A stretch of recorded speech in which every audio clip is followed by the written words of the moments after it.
আমার স্নেহের ছাত্রছাত্রীরা, আজ আমরা চতুর্থ অধ্যায়ের অন্তর্গত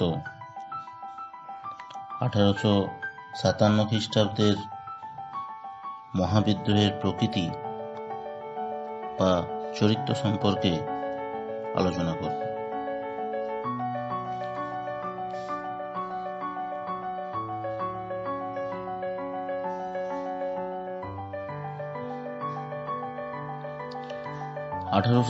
খ্রিস্টাব্দে ব্যারাকপুরের সেনা ছাউনি থেকে মঙ্গল পাণ্ডের নেতৃত্বে যে ভয়াবহ বিদ্রোহের সূচনা ঘটেছিল তার তীব্রতা ব্রিটিশ শাসনের ভিত কাঁপিয়ে দেয়।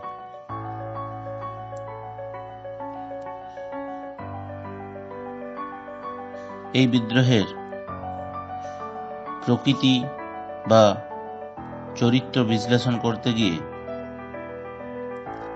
ঐতিহাসিকেরা ভিন্ন ভিন্ন মত পোষণ করেছেন।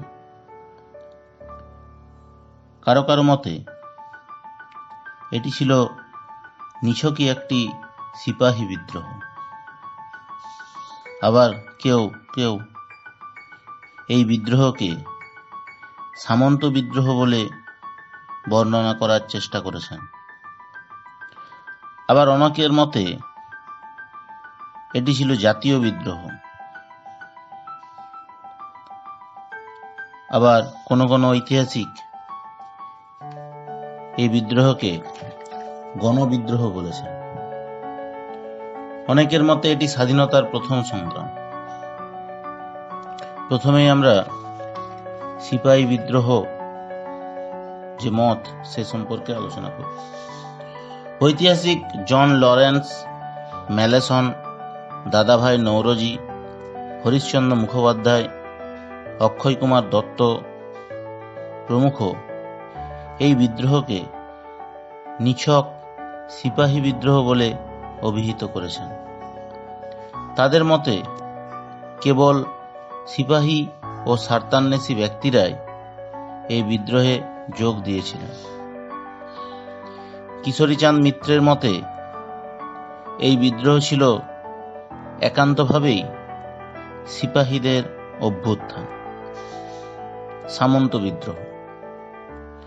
ঐতিহাসিক রজনীপাল দত্ত, রমেশচন্দ্র মজুমদার, সুরেন্দ্রনাথ সেন প্রমুখ 1857 খ্রিস্টাব্দের বিদ্রোহকে সামন্ত বিদ্রোহ বলে বর্ণনা করেছেন। নানা সাহেব, লক্ষ্মীবাই, কুনওয়ার সিং প্রমুখ সামন্ত শ্রেণী এতে নেতৃত্ব দিয়েছিলেন এবং সেই সামন্ত শ্রেণী নিজেদের স্বার্থসিদ্ধির জন্যই এই বিদ্রোহকে পরিচালনা করেছিলেন। তাই তাদের মতে এটি ছিল একটি সামন্ত বিদ্রোহ মাত্র।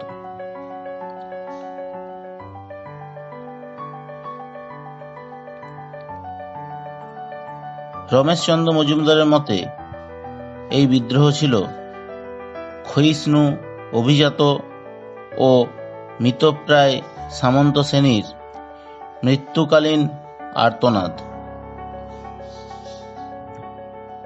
জাতীয় বিদ্রোহ। ঐতিহাসিক Robertson, Karl Marx, Shashibhushan Chowdhury প্রমুখের মতে এই বিদ্রোহ ছিল একটি জাতীয় বিদ্রোহ। বহু স্থানে স্বতঃস্ফূর্তভাবে বিদ্রোহের সূচনা হয়েছিল। বিদ্রোহীরা মুঘল সম্রাট দ্বিতীয় বাহাদুর শাহকে ভারতের সম্রাট বলে ঘোষণা করেছিলেন, যার ফলে দেশবাসীর মধ্যে একটা জাতীয়তাবোধ বা দেশপ্রেমের সঞ্চার ঘটেছিল।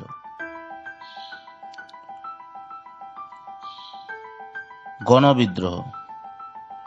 ঐতিহাসিক নর্টন জন কে প্রমুখ 1857 খ্রিস্টাব্দের বিদ্রোহকে গণবিদ্রোহ বলেছেন। সুরেন্দ্রনাথ সেনও তার গ্রন্থে একথাকে স্বীকার করেছেন।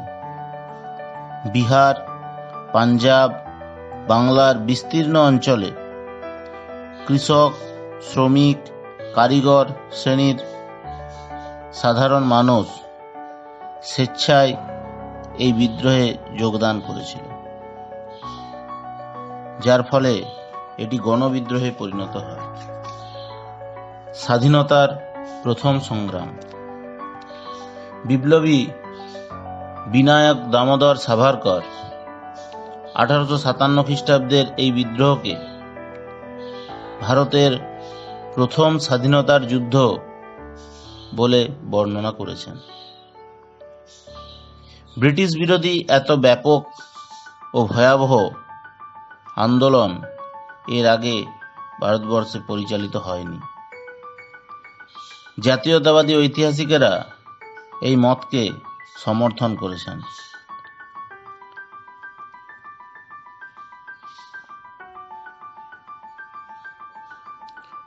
পরিশেষে বলা যায়, 1857 খ্রিস্টাব্দের বিদ্রোহকে বিভিন্ন ঐতিহাসিকেরা ভিন্ন ভিন্ন দৃষ্টিকোণ থেকে ব্যাখ্যা করার চেষ্টা করেছেন।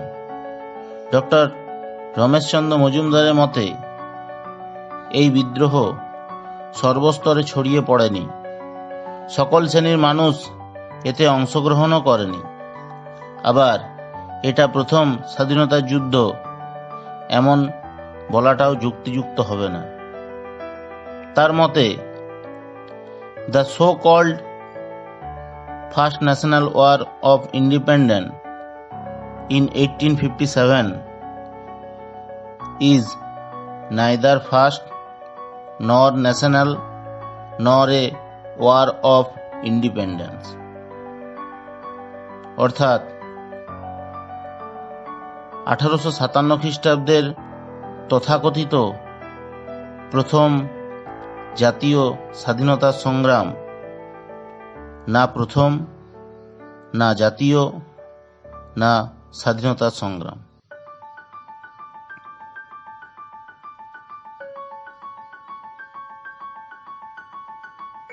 সবশেষে বলা যায়, বিদ্রোহের চরিত্র যাই হোক, বিদ্রোহের ভয়াবহতা ও প্রভাব ভারতবর্ষে ব্রিটিশ বিরোধী স্বাধীনতা সংগ্রামের এক নতুন দিগন্ত উন্মোচিত করেছিল।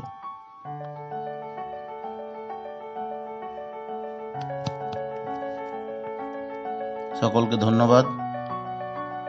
সকলে সুস্থ থাকো, ভালো থাকো।